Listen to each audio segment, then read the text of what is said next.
I know, Captain Slog on a Saturday. What's going on here? Well, what's going on is that James Meakin, who regularly listens to the podcast, is running the London Marathon on Sunday, and Deja Q, the episode we're talking about this week, happens to be his favourite episode of Star Trek. So we're putting the episode up early so he can listen to it on his run. If you do want to support James, go to his Just Giving page. It's www.justgiving.com/fundraising/James-Meakin, and that's MEAKIN-2023. He's raising money for CALM, the campaign against living miserably, an anti-suicide charity. It's a great cause. Go throw some money in his direction. Well, not his direction, the direction of the charity. Don't go to the London Marathon and pelt him with coins. That should go without saying. Why would you even think that? Anyway, here's the episode. Bye.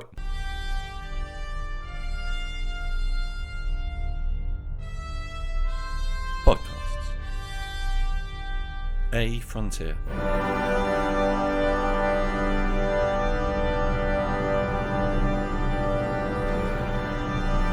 These are the voyages of the podcast Captain Slog.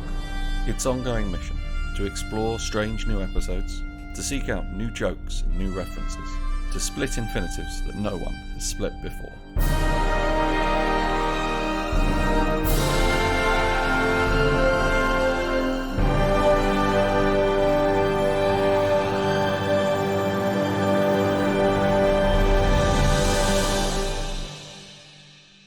Captain Slog, Stardate 60.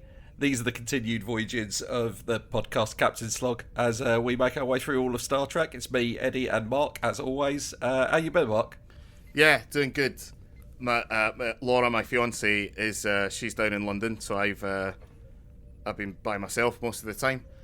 On Saturday, I got a text message in the morning, or was it maybe on Friday, that said, drop what you're doing and watch all of Picard Season 3 right now. So I managed to hold myself off. I basically got rid of social media from my phone so that I wouldn't be spoiled. Got up in the morning, went down to the local shop to buy myself a bottle of red, and looked at YouTube while I was in the toilet. And needless to say, the thing that was spoiled was the first thing on my timeline from some fucking shitey channel with 460 odd subscribers. And I personally believe that this is, and I won't say what it was, but I personally believe that this is Alexa's revenge for me being rude to her. She's like, yeah, you take that. No, it wasn't. The thing that happens, which again I will not spoil, it didn't lessen the impact for having known what it was. Right. Okay. Because also, I fancy myself a bit of a writer, and so far there are 9 episodes out, and I believe there's literally a line in the first episode that made me go, oh, I know exactly how they're going to solve this problem. And the problem that they are solving is not even the problem that they had at the time, but I was like, oh, they'll find a way to create a problem that requires this solution. And lo and behold, they did. I have to say, if you're putting off watching it like I was because Picard seasons 1 and 2 were garbage, the first 4 episodes of Picard season 3 are so good. I would describe them together as a mini movie. I don't think it's unfair to say that it is the next generation's Wrath of Khan. Right, okay, that's... I think the first 4 episodes of this season will go down in history as some of the greatest next-gen story ever written. Right, okay. And I know Rich Evans agrees with me. Right, okay, I'm going to watch it this weekend, so that's something to look forward to. After that, it's good until it gets to the end of episode 9 where you're like, oh, this is great. But yeah, no, good. It's nice to see everyone back. How are you? Yeah. Oh, you know when you put something off for a while, and you put it off, and in your head it grows into a bigger thing than you think it's going to be, and then you actually deal with the situation, and it turns out to be minor, incredibly minor. Is this you talking about your tumour again? No, actually, weirdly not. This is me talking about a spot that I've had on my face right next to my nose that annoys the hell out of me for, I would guess at this point, 7 years. It's a blind spot, so it doesn't come to a head, so I can't squeeze it. And it just sits there, and it annoys me. And yesterday, for the first time in my life, I decided to Google what it was and how to get rid of it. And it turns out that what you do to get rid of it is you get this little patch thing, and you put it on overnight, and then it's gone. And that's 7 years of not liking how my face looks. I mean, more than normal. I like your face. It's very inviting. I don't know if that's something I'll welcome. It's not going to do me well in prison when we eventually get down For thought crimes. Yeah. I have a wart on my left index finger that I have had. I would reckon the first time I remember noticing it and telling someone about it was in 6th year at high school. So we're going on 15 years at this point, maybe 16 years. And I've tried having it frozen off. I've tried freezing it myself. I've tried the doctor freezing it.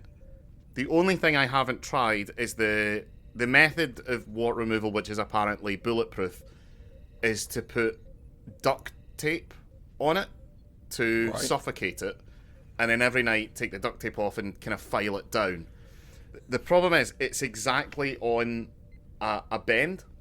Oh, right. So it would, and that takes 6 weeks. So it would mean I have my finger would have to be in a permanently pointed position for 6 weeks. Now, I'm the type of arsehole, and I know that this annoys people because it annoys me and I don't know how to stop doing it. When I make a point, I tend to point my right finger out. I'm very passive aggressive. I'm very arrogant. And I like to let people know when they're wrong, even if I think I'm doing it in a friendly way. But that is my right hand, and I've never been able to do it with my left hand. So I don't want to be stuck in a position where I've got 2 pointer fingers going at someone at the same time, because I feel like I'm on borrowed time for a punch in the face, and that would almost certainly be the cause of it. So for the moment, I have a symbiotic relationship with this wart, in that I feed it nutrients and it feeds me something to be annoyed about if there's nothing else going. Doing that with your finger when you make a point, right? Not trying to not do that is the reason that politicians do that thing that Obama used to do, where that's what you do instead of pointing, and that's a hand gesture that isn't used by anyone in the real world. Because what Obama really was doing there was restraining himself, usually from slapping a bitch. An old white Republican man who just needed a slap in the face. Obama was like, nope, not going to do it. Hold this back. Yeah, this was a spectacular episode of Star Trek. What a perfect episode. I think, to pull back the curtain a bit, sometimes I look ahead to see what's coming, and I haven't really been doing that much this season because it's been nice surprises all along so far. And then I turned the episode, it went on Netflix, I selected the episode, and I saw it was called Deja Q, and I was delighted because this is one of my probably top 3 of all time TNG episodes. I'd say pretty easily for me as well, yeah. Yeah, I don't know if it's the best Star Trek episode, but it's definitely the most entertaining. I'd say it lives on this really weird level of it being the best Star Trek that is also entertaining. I don't mean that disparagingly. A lot of good Star Trek is entertaining, but Star Trek is about examining the human condition, and this episode might be one of the best for doing that, and it's also funny. Yeah. So, if anybody who hasn't seen it, we should mention what it is. The plot of the episode is Q's been kicked out of the Q continuum, and he is now human. He was made mortal, and he could pick his species. And in the nanosecond he had to think, he said human, and he asked to be put on the Enterprise. So the beginning of the episode is Q arrives naked in midair on the bridge. Yeah. And hilarity ensues.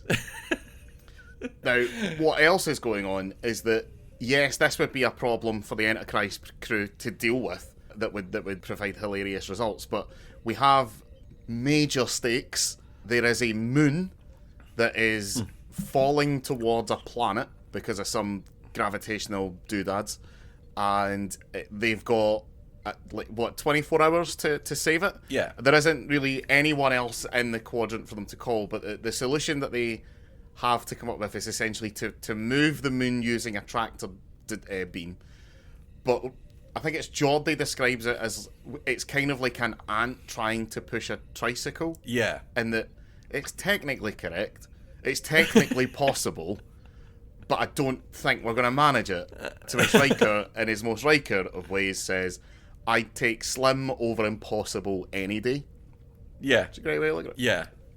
I like that. I also, I don't think we can...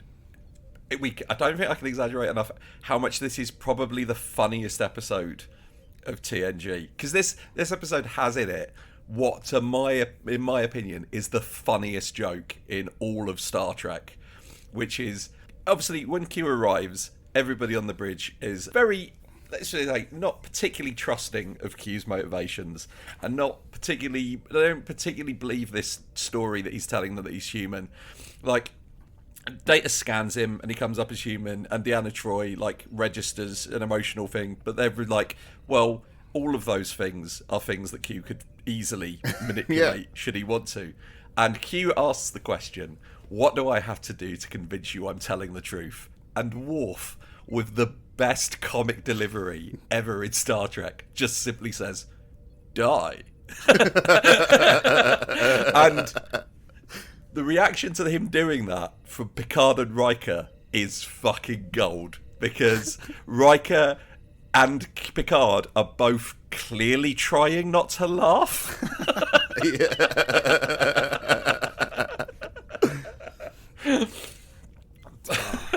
So Q, he shows up on the Enterprise, and they kind of they grill him a little bit on the situation, and he says, well, in the nanosecond I was given to decide, I picked human, and I picked here because Jean-Luc, I like to see our relationship as friendship.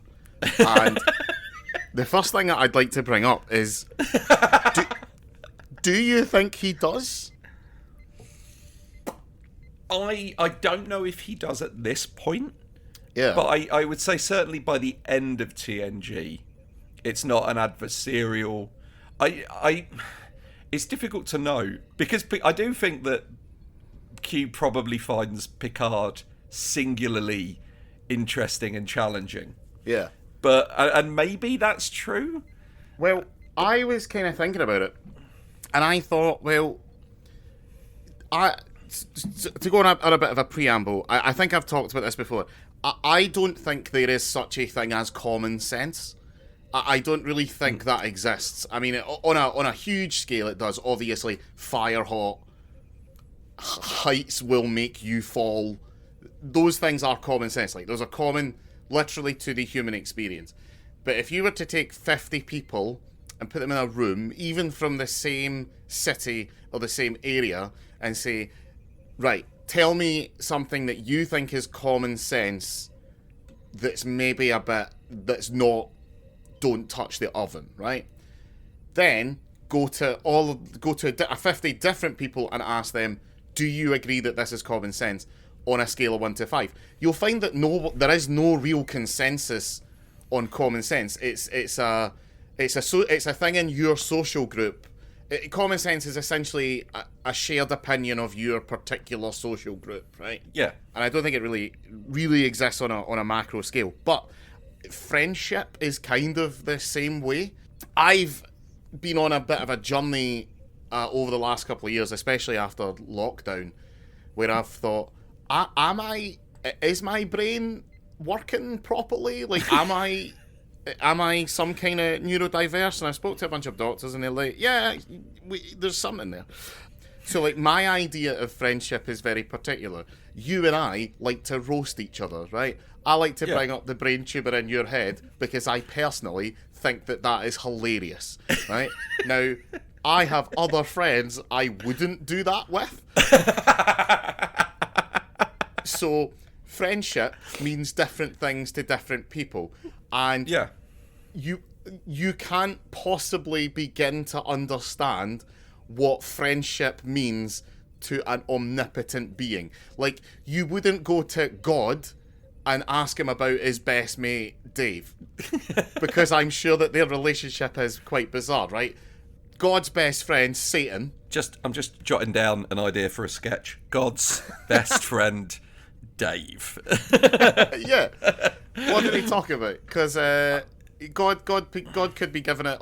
Because in that relationship, right? If God went round his best friend Dave's house for a tin, and Dave asked him how he was getting on, I feel like God would say things like, the humans are doing climate change and everything, and they're all messing themselves up and blah blah blah. And Dave would be like, right, you could literally sort all that immediately with no problems. The fact that you're bringing this up on the week that you know I broke up with Michelle tells me that you are not as invested in this friendship as I am. At what time God would turn Dave into a pillar of salt? No, God would say, look, I told you it wouldn't work out with Michelle, and I am omniscient, so you should have listened. But And if anything, I did it, because I feel like we're not spending enough time together for you to listen to all my problems. So Picard, like, Q's relationship with Picard probably is his own perverse opinion of what friendship is. yeah, Because he's like, you are a lower being that I haven't stamped out with my boot, and I actively come to visit you on occasion, which is a relationship I have with certain members of my own family. I think a great way to describe it is, like, I genuinely consider my dog to be my friend. Yeah. But that's probably, if the dog could rationalise that on a proper level, is probably something that would come across kind of patronising to the dog, given the vast difference in our intellectual capabilities. Yeah. Like, if the dog can understand that, as far as I'm concerned, she's my little mate. And, right, you know, it's a similar thing to that, where, like, he's like, oh, no, I like you, Picard. But, yeah, it's weird. It's a weird... I'd say that Q probably views Picard much like a pet.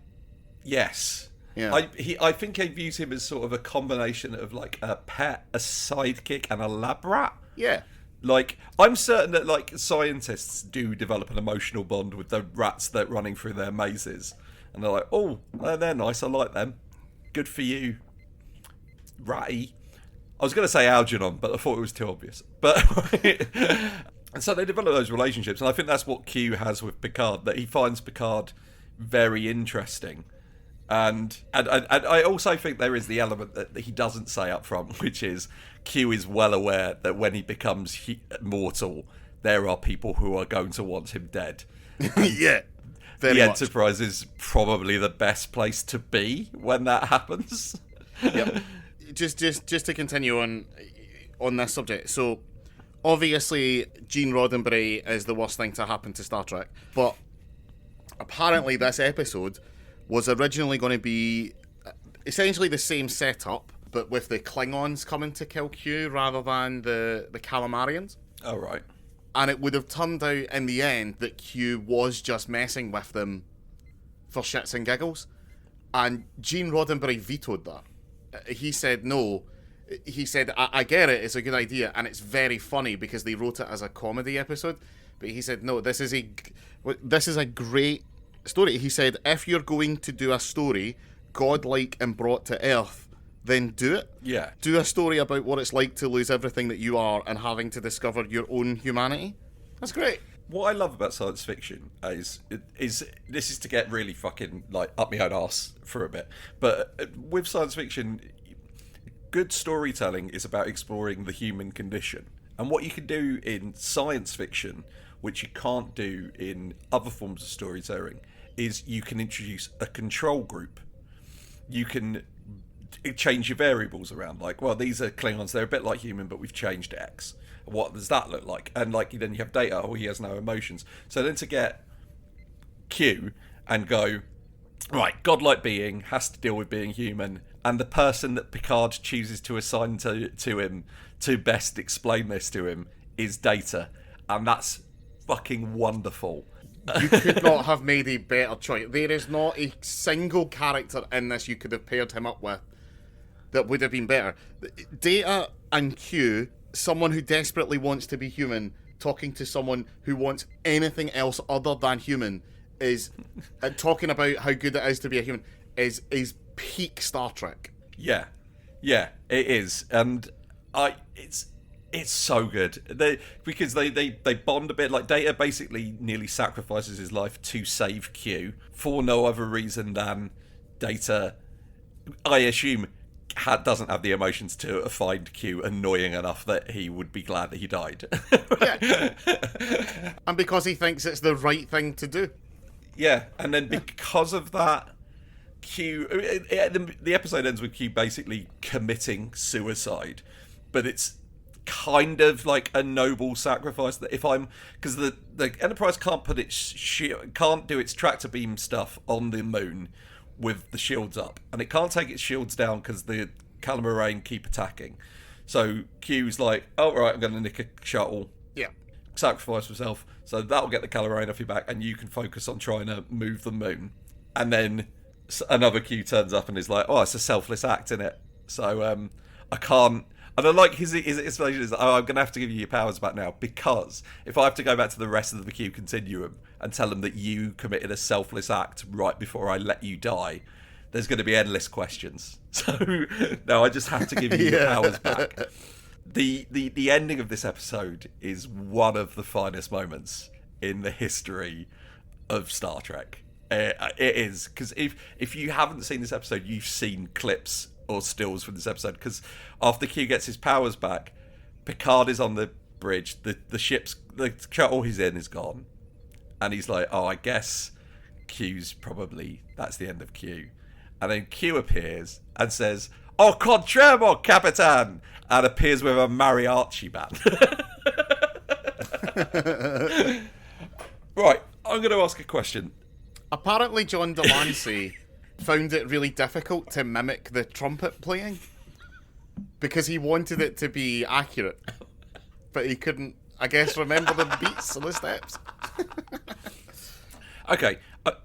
I also like the fact when that happens, he shows up with a mariachi band, and then he magics, first of all, 2 cigars into the hands of Picard and Riker, and then 2 women like around Riker to clawing on him and that. The women go away, but the cigar doesn't, and I'm like, Riker is definitely keeping that cigar for a later day, because I bet it's a fit cigar. I like that Riker goes, oh, I don't need your fantasy women. Bearing in mind that there was an episode in season, I think 1, where he got seduced by a holographic woman. But Q does mention that, because he's like, oh, you've changed since you grew the beard. Yeah. I also look. Okay, I want to discuss something here: the nightmarish existence of those mariachi players. So, is he simulating mariachi players, or did Q create life? Like, did he will into existence 3 sentient beings whose only purpose is to play mariachi music until such time as Q gets bored of them and ceases their existence? What fleeting glimpse of reality did they experience? That's my question. I definitely think it's that. Because I think that's what we are. We are a bit that God has come up with to annoy his friend Dave. And as soon as Dave sits him down and has a bit of a chat with him, we're gone. We're blipped out. Great. That's, yeah. Because the thing that always worries me is that the universe could have just started existing just now. Yeah. And it could end like in a second. And I wouldn't, at this moment, I wouldn't know. You wouldn't know. I mean, it's Plato's allegory of the mariachi, isn't it? Like how, those mariachi players, that's all they know. That's what they think existence is playing mariachi band music for other people. I mean, maybe if at one point one of them had stopped and then just turned to Troy and said, why? this would have been a very different, much darker episode. Did he invent the mariachi players, or did he get them from elsewhere and then put them back? That's my question. Has he like booked them for a gig, and they've come in and it's like, yeah, it's just an omnipotent being has turned up, because he can go back in time. He can time travel. Yeah. So he could have turned up, like, booked that mariachi band a week ago, knowing he's going to need them. It's like, all right, I need you to be on form. I need you to put mariachi for, maybe 2 minutes, and then I'll put you back. And they were all like, like I say, the fleeting existence of creating life, because it's nightmarish. And I agree that the noble art of mariachi is going to be alive and well into the 24th century. Still doing weddings. It's the new done thing at your wedding. We wanted it, but it's a lot of fun. So maybe that's what he told him. He told him it was just a wedding. There's a captain. This guy Riker's getting married to these 2 chicks. That's why he didn't question anything. Mariachi bands just got every year the Library of Congress puts new things in, and they always choose 25 audio recordings that have cultural significance. And one of them this year was a recording so old it's just called Mariachi Band Recording 001. Right, and also the Mario theme tune. Yeah. Oh, perfect. And Carl Sagan's Pale Blue Dot. So that's a mixed bag of a year that went in. but did you see the Mario Brothers movie yet? Not yet. I'm gonna go see it. It's a lot of fun. But is it as good as the 1980s Mario Brothers movie? And when I say good, I mean for a very specific use case of good. I'm not. There was quite a lot of It made me think 2 things. It made me think, one, I am getting so old that there are now iconic parts of Mario ephemera that I have no like reference for because they happened in 3DS games or something. He gets a cat suit, literally a suit that makes him a cat, and there's an ice fire flower that I'm not particularly aware of. I remember at one point seeing something about Mario being able to turn into a penguin. And this isn't a dig on the youth of today. That's, if you enjoy those, that's great, that's good. I don't think Mario will ever achieve perfection over Super Mario World. I think that game is perfection on a cartridge. But there was something about it. But it is literally made up of South Park refer to them as member berries, but it's a lot of just going, nice, I get that, yeah, I understand that reference, and it's very much geared because the kids are going there to enjoy the colours, the dads are going there for the 75% of the storytelling that's just, do you remember this thing? See, I've seen the trailer and I do have a slight problem with it, which is that the Super Mario Brothers movie has a bit where they are using go-karts on Rainbow Road. Yeah. That would be a Mario Kart movie, Mark. That's not Super Mario Brothers. Mario Kart is a separate entity, right? Why does Bowser go racing with them? If you're going to say that these things all happened in the same universe, it's madness, right? Here was a thing that I said, because Donkey Kong is a major player. He's quite a major character in the story. And it's the Donkey Kong Country one, and I never really associate Donkey Kong with being a Mario character. He feels like he's just a Nintendo character that is attached to Mario by virtue of them both being Nintendo. But if anything, he's the first. He's the first Mario supporting character. In fact, Mario is his supporting character in Donkey Kong's own game. I'm not gonna go over things that we all know. We've all read the instruction manual to the original Donkey Kong, but Donkey Kong is Mario's pet monkey who escaped after he was, and we're going to use the exact word used in the instruction manual, abused, right? So, right. Also, I've checked multiple times, and there is no record in Japan, Italy, or America of Mario having a license to practice medicine. So, right, take that, right? Because I personally. He does in the Mushroom Kingdom. I have the belief that Mario's the bad guy of Mario Kart. But because, if you think about it, Mario comes into the kingdom. There's all the defences are there. The only royalty we meet in this Mushroom Kingdom is King Koopa, a.k.a. Bowser, right? And the only other royalty you meet, Princess Peach, who I'm going to assume is his wife, right? What Mario's doing is he's going on a rampage, killing all of Bowser's citizens and destroying all of his infrastructure to kidnap Peach, right? And then do unspeakable things to her. Because in Mario Sunshine, Cooper Jr. says that Peach is his mum, and Peach is like, doesn't deny that. So either, like... So she doesn't deny that, and she's okay with it. So either that's like from a loving relationship, or she's super casual about an interspecies rape baby, right? So all I'm saying is, and then if you think Mario's the bad guy and he's kidnapping Peach, suddenly the rest of it makes sense. Like Cooper gets a phone call from Mario and says, "Oh, do you want to go go-karting today?" And Bowser's like, "No, you fucking madman. You do." And then he's like, "Well, if we're not going go-karting, guess what I'm going to do today?" And it's like, yeah, he has to do it to stop him from raping Peach. That's my belief. Wow. Yeah. Have you seen the movie After Sun, starring Paul Mescal? No. It's good. It's very, very sad. But I think that we should make a version of After Sun where Mario and Peach go on holiday to Isla Delfino. And the whole movie is just them sat in their hotel room while Mario is waiting for Peach to finish having a shower so that they can go out for dinner for the evening. And he brings up the fact that when Bowser Jr. said that she was his mum, she didn't deny it. And just a harrowing 90 minutes of Peach obviously becoming more upset that Mario doesn't trust her. Because I'm sure her comeback will be, well, obviously that isn't the case. No way a hard little shell's going to come out of this. But Mario can't take that because he lives in a world of living mushrooms. Yeah. He's just a simple working class plumber from Brooklyn. He doesn't know these things. And I think it would lead, quite frankly, to the end of a relationship.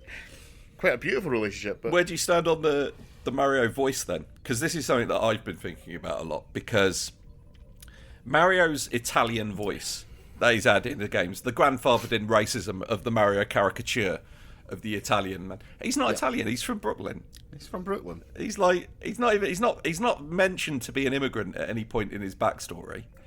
He's. I believe that I believe that Nintendo's official stance on it. So Shigeru Miyamoto is an executive producer on the Super Mario Brothers movie, right?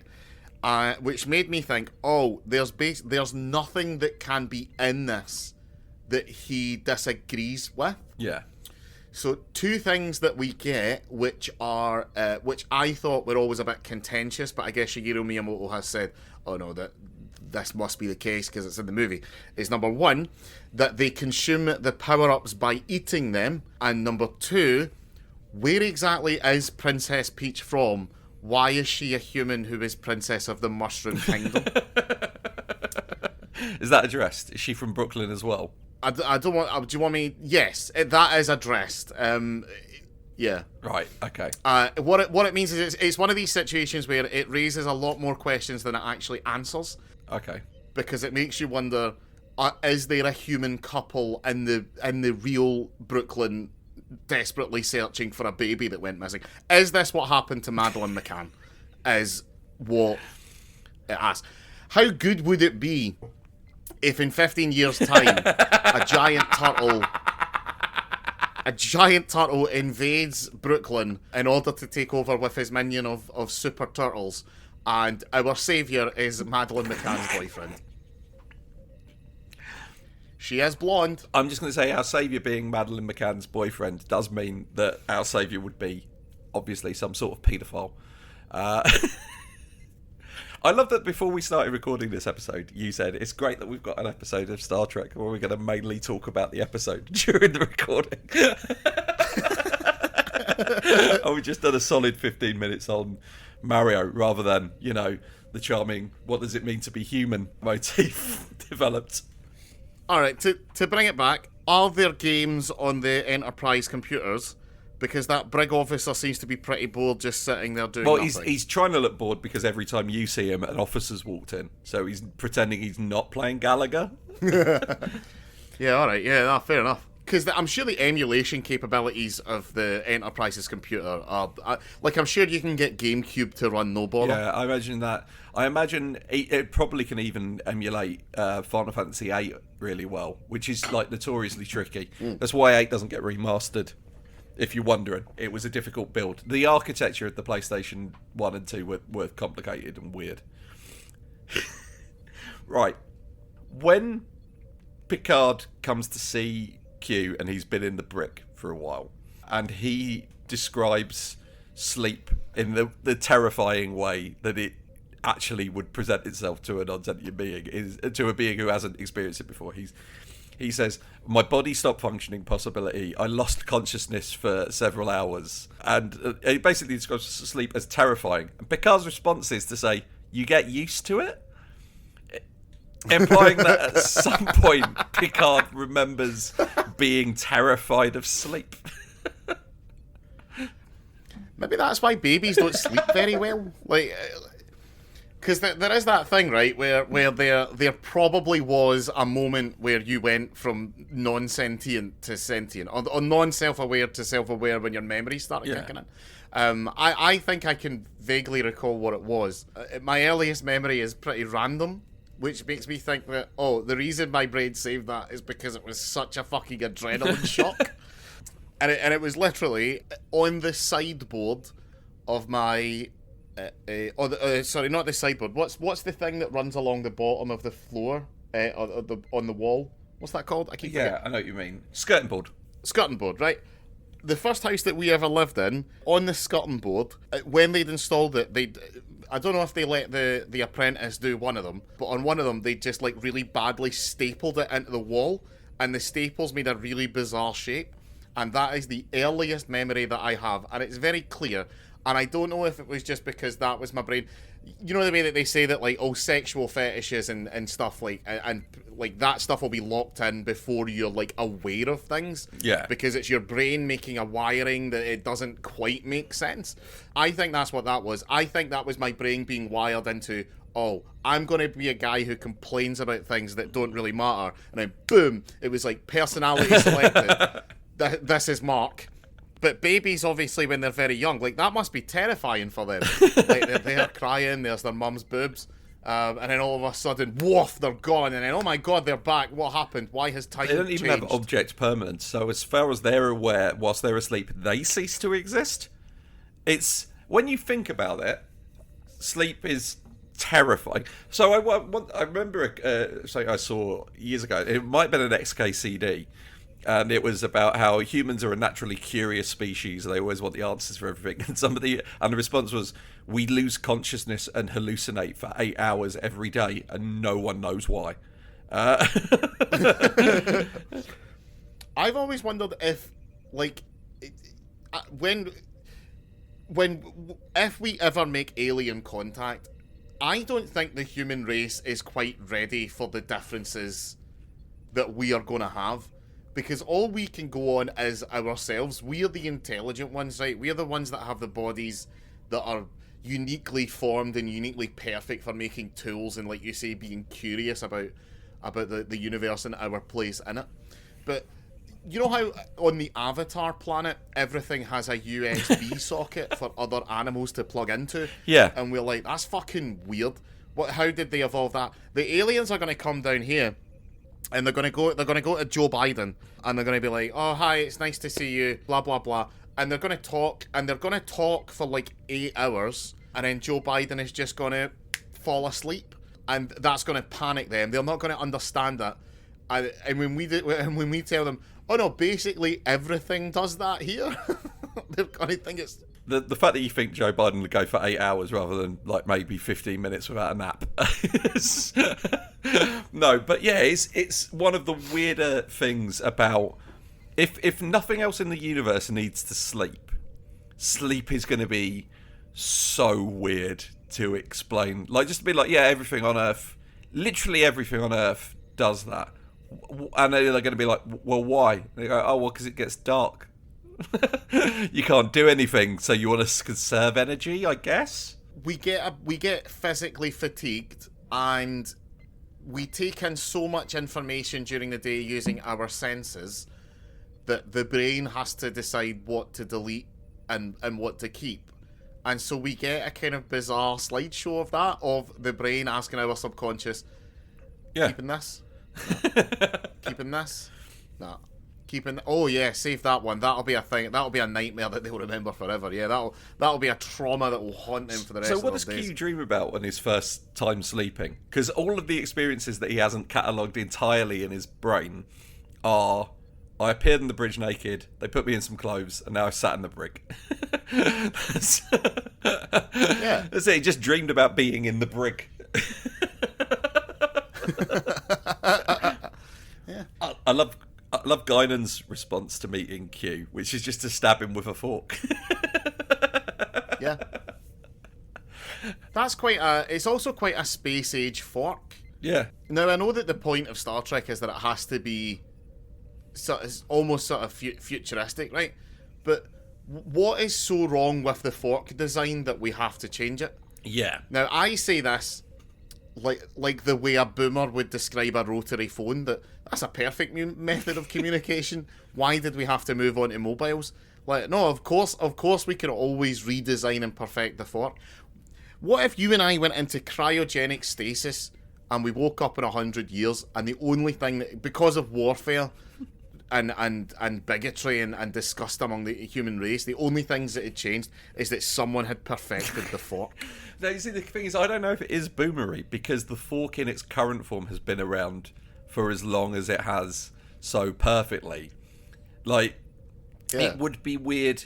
Like, for example, a personal irritation for me is I don't understand why we as a society, and by we, I mean people who serve food, decided that after fucking centuries of use, the plate suddenly wasn't good enough, and now I need to be served my fucking chips on a chalkboard that was once used by a small child to learn to read. I don't understand why that's an improvement over fucking plates, right? Or serving me... there's a place in London that does a fried breakfast on a fucking shovel, right? And they can fuck off. Right, I know that the response to this is we want plates, right? I personally wish the plate would die, but not for the reason that you might think.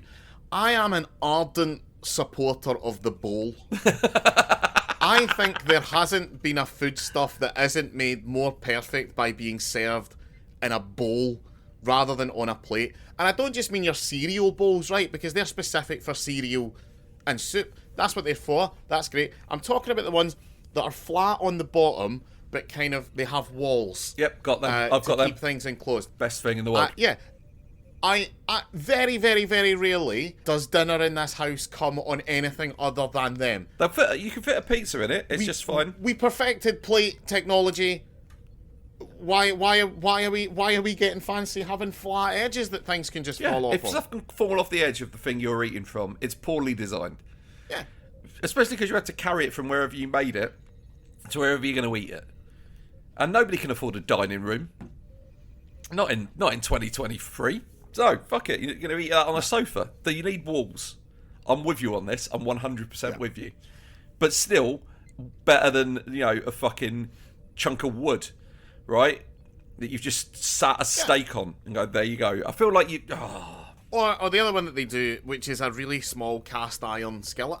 Yeah. You can buy them in Lidl. And it annoys me no end. What's that for? Like, don't get me wrong. I like that it's bowl shaped. And I like that they have innovated on the bowl shape by providing you with a handle. But because you're communicating an idea to me that I don't like. Just put handles on bowls. Yeah. I'm glad we got to the bottom of that problem. Why are there not large, flat-handled bowls in Star Trek? Those would be the innovation of the future. Exactly. I like when Q doesn't really understand what his internal workings are, and he goes to 10 forward with Data, because again, this is the perfect pairing. And he says, I'm hungry, what should I have to eat? And Data says, well, it's really a personal preference. I can't remember what Data says, but it's something very mechanical that has like motor oil and things in it. And Q asks him, do you think I'll enjoy that? And Data says, well, no, not really, because that's purely a functional thing. It lubricates my joints. However, I know that you're feeling pretty sad, and I know that when Councillor Troy feels sad, she has chocolate. So maybe a chocolate sundae, and Q says, well, I'm very hungry, I will have 10 chocolate sundaes. The person behind the bar, who isn't Guinan, kind of gives him a look, pops off. Guinan then comes in, stabs Q with a fork. It then turns to that person behind the bar and the other bar guy holding a tray of 5 sundaes each, and the look on their face is perfect. Like, oh, we just had to do all this in the replicator. They give a kind of Flintstones, it's a living situation. Well, what are you doing? I mean, because I can't imagine that, because, like, the thing about 10 Forward, right, and I love the idea of 10 Forward, and I love the idea of the post-scarcity society, etc., right? But here's the thing, what you lose in a post-scarcity society is the ability to walk into a bar and say, shots on me, because that is no longer like a good thing or a nice thing to do. That is an obligation for everyone else to take a shot or look like a dick if they don't. And you can't just go, we have 10 Sundays here, does anyone want one? Maybe some people will come again, but people will feel obligated, and then they'll be eating an obligated sundae, which is the second worst type of sundae after banana. Oh, I thought you was going to say bloody. Oh, yeah. No, yeah, it's because the thing is, it's like 10 chocolate sundaes is a weird order for a human, but that might be like something that like one of the Booleans on the ship regularly eats because of how they metabolize chocolate differently. Who knows? But yeah, they come in sniffing away on the little Coke platform. The usual, please, Guinan. What would be your usual? What, in 10 Forward from a thing that can serve literally anything? Yeah. I don't know, Flaming Sambuca? Fuck it, live a little. Mine would probably just be a pint of Aspal. I like tasting things. I like eating things. I like eating, right? I'm far from one of these pill people. I enjoy that say, oh, if nutrients were available in a pill and I didn't have to eat, I would have that. But I am a man who can eat this. Like, when I first moved to London, for about a year and a half, every single dinner that I had was chicken chunks, lightly seasoned, on boiled brown rice with a microwave bag of, like, broccoli and peas and shit. And that's what I ate, because that it was dry as fuck, right? Right. Because I'm not really a sauce guy. But I think my usual, genuinely, like I often think about, like, the last meal. When we go to Florida, and there's and they look at my Facebook and there's something pro-trans on there, and that gets me the death penalty. And 2 weeks later, when I'm being allocated my last meal, I genuinely think I'm going to be like, I know what I want. It'll be an XL double cheeseburger from Burger King. Yeah. With Burger King fries, KFC gravy, and McDonald's mozzarella sticks. Because I think there's no issue in my life that can't be solved by that combination. Like, it's not the best food in the world. It's annoyingly expensive, but by God, I have never been unhappy while eating an XL bacon double cheeseburger from Burger King. And I've given it my best. I've given it my best try. I've walked in crying. I've walked in after breakups. But by God, there's something about, can't get enough of it. I might have one for dinner. Even though I'm gluten intolerant and really shouldn't anymore. Back to the episode. I do want to talk about one last thing, which is, at the end of it, Q's got his powers back. He's given everyone cigars. But before he goes, he gives Data the gift of a laugh.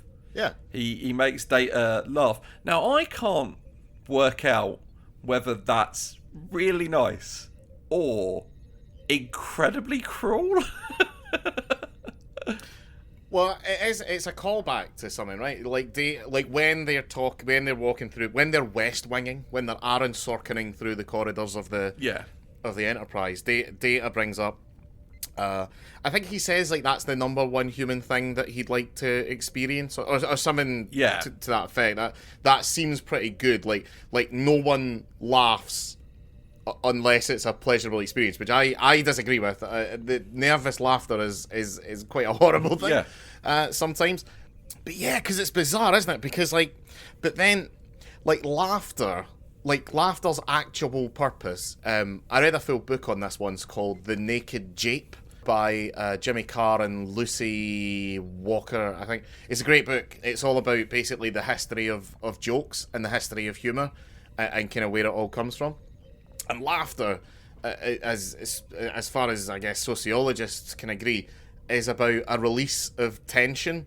That's why jokes have setups and payoffs. Yeah. Because the setup makes you tense because you don't know what's going to come next, and then the release of tension is, oh, it's the thing. It's why, but there's different types of laughter. That's why dark jokes work. It's unexpected.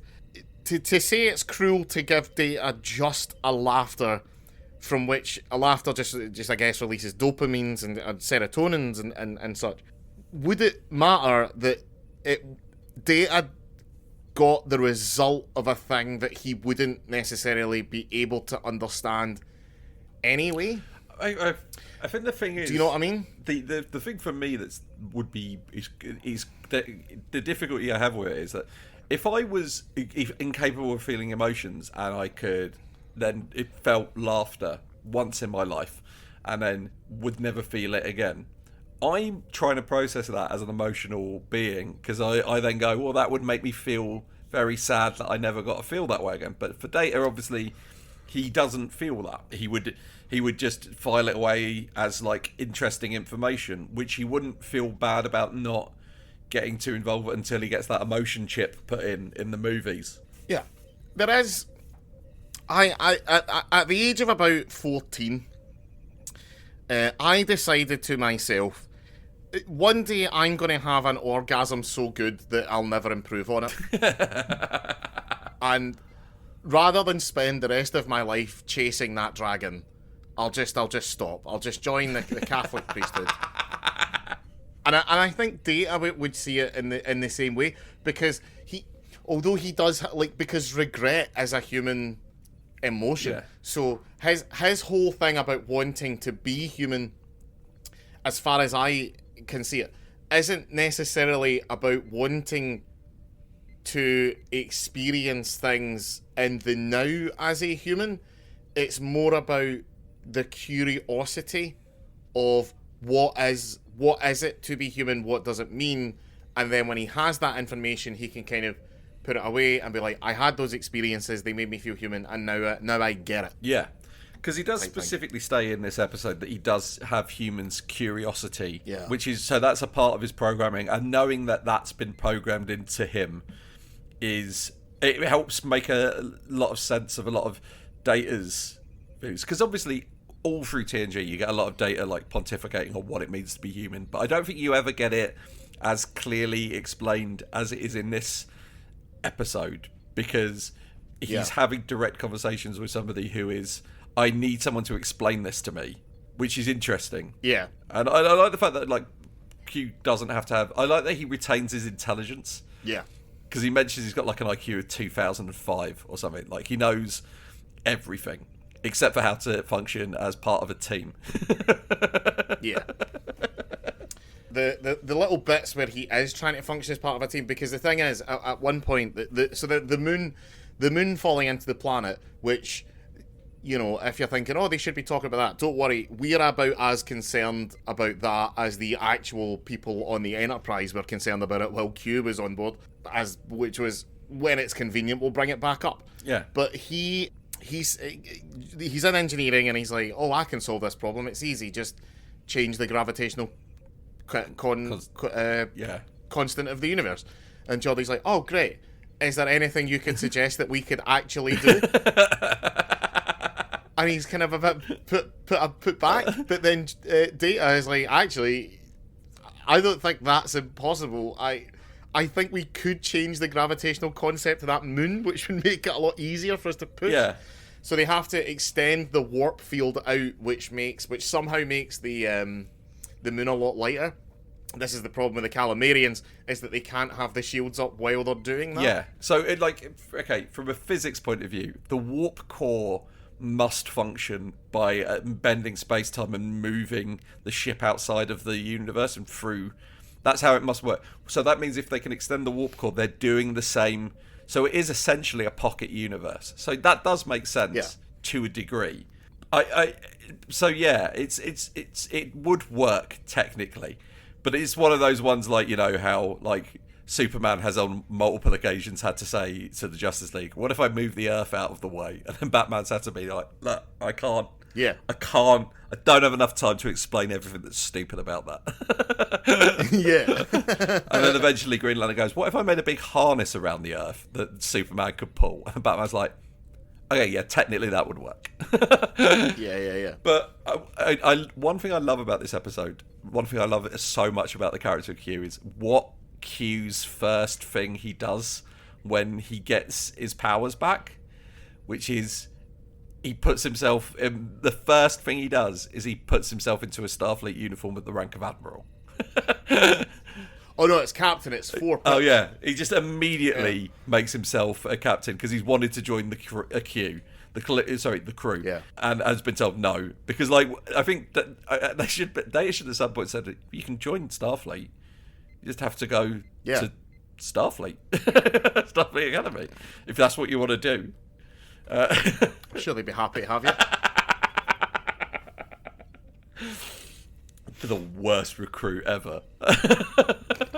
Yeah. Other thing, I really like the second Q who turns up, who's also called Q. Yeah. And yeah, he's a great actor. He's in Psyched. So he's in Psych, which is a TV show about a expert detective who can't explain why he's so good at being a detective without looking really suspicious. So he just pretends he's a psychic. I've heard about this. It's a great show. But excellent. yeah, this is really good. Star Trek. You should watch it. This is phenomenal, Star Trek. Yeah, this is one of the ones I would recommend to people if they didn't have enough time. Yeah, if you want to just watch one episode of Star Trek, I'd say this is in my top 3. It's this, Measure of a Man, and I can't remember the name of the episode, but it's the 2-parter where there are 4 lights. Oh yes, that's my favourite TNG triumvirate. I know it's technically 4 episodes because one's a 2-parter, but fuck off. Yeah, fuck it. Anyway, yeah. Good app. Give it a watch, and probably see you next week. Bye. Bye.